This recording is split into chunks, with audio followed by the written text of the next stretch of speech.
करूं। एक गांव में ना एक भोला नाम का एक व्यक्ति रहता था। वो है तो बहुत भोला था। उसकी शादी भी हुई थी, बच्चे भी थे। तो वो बच्चे जब बड़े हुए तो कहते, उनकी घरवाली ने कहा भी बेटी की शादी करनी है तो एक जिम्मेदार है हमारे गांव में, तो उससे कुछ उधार ले लो तो शादी कर देते हैं, तो कमा कमा कर हम चुकतू कर देंगे उनका पैसा पाई पाई। वो कहता ठीक है बोला। वो जाता है अपने जिम्मेदार के पास, उसे कहता है मैंने अपनी बेटी की शादी करनी है तो थोड़े पैसे चाहिए। वो जिम्मेदार अपना लिखा पढ़ी करके उसको पैसे दे देता है ब्याज पर। शादी धूमधाम से हो जाती है। बहुत भक्त था बोला, बहुत भक्त, रघुनाथ रघुनाथ रघुनाथ करता रहता था। जब शादी हो जाती है, बच्चे कमाते हैं, तो जिम्मेदार को कहते पैसे दो अब हमारे पास हैं, उसका हिसाब कर दो। बोला फिर जब जिम्मेदार के पास, तो जिम्मेदार से बोलता आपके कितने पैसे हुए।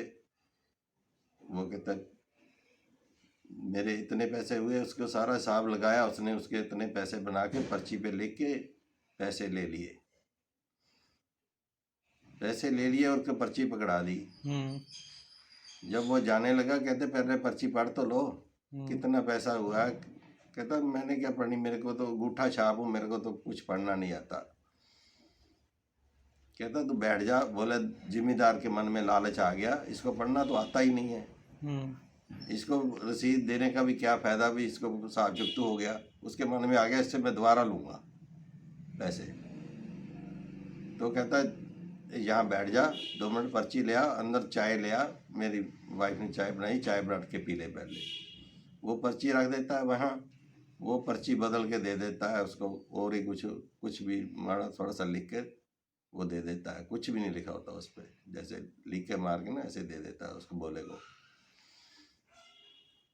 थोड़ा देर बीतता है तो जिम्मेदार पैसे मांगने लगता है। वो कहता मैंने तो दे दिया आपका सारा, एक पाई पाई चुकतू कर दिया।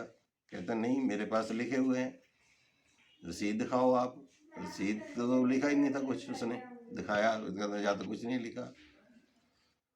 वो जिम्मेदार ने रसीद अपनी ऐसे जल्दी जल्दी में ना बही में रख दिया था एक किताब में।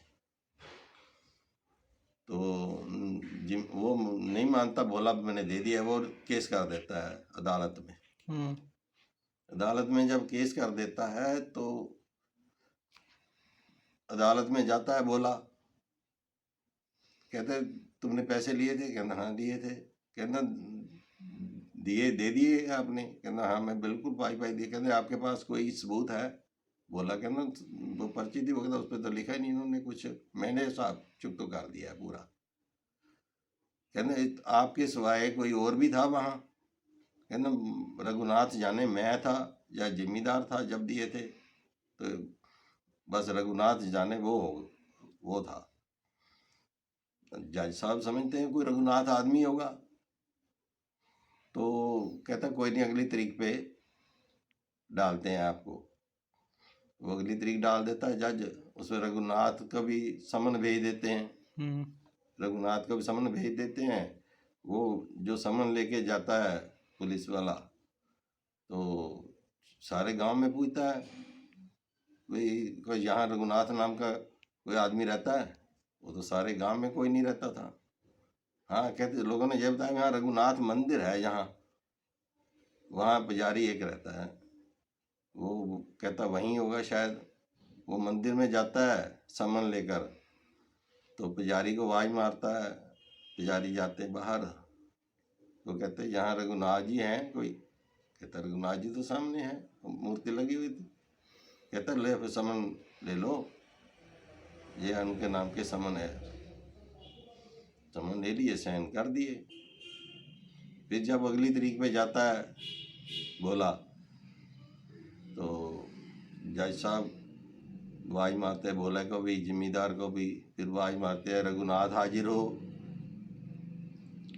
रघुनाथ का इतना भगत था वो, भगवान को फिर रघुनाथ का भेष भर के अदालत में बाहर बूढ़े का भेष बन के आ गया। हाँ जी, कहते जिसने पैसे लिए थे चुप तो कर दिए थे, कहते हाँ जी कर दिए थे। रघुनाथ जी बोले तो कहता कोई सबूत है? कहना हाँ, ये जिम्मेदार की फलानी कापी में फलानी बही में उस रसीद पड़ी हुई है। वो जिम्मेदार को वहीं बिठा लेते हैं, वहाँ वो पुलिस वाले भेजते हैं, उनको जाके बही में देखते वो रसीद मिल जाती है। तो इस तरह रघुनाथ जी का जो इतना भक्त होता है ना, इतना खुद भगवान उसके बचाने आते हैं, इसलिए वो जिम्मेदार को सजा हो जाती है। और रघुनाथ जी जब आते हैं तो वो भोला फ्री हो जाता है। भोला फिर कहता रघुनाथ जी जाने, उसको ना कोई खुशी ना कोई गम, मतलब फिर रघुनाथ करता करता हुआ चला जाता है। जज साहब को पूछता भी रघुनाथ कौन था? वो कहते मैं तो रघुनाथ को है ही नहीं इस गांव में। वो जज साहब को पता लग जाता जब भगवान का रूप बन के आ गया है। और जज साहब भी जब वहाँ से इस्तीफा देकर वो भी रघुनाथ जी के भगत होकर वहीं गांव में रहने लगते हैं। ओम शांति। ये कहानी से हमें ये शिक्षा मिलती है कि सच्चे मन से सच्चे दिल से जो भी भगवान को पुकारता है भगवान को आना ही पड़ता है। इसलिए आप भी सच्चे मन से जब भी कोई पुकारोगे तो भगवान जरूर पर जरूर हाजिर होंगे। ओम शांति।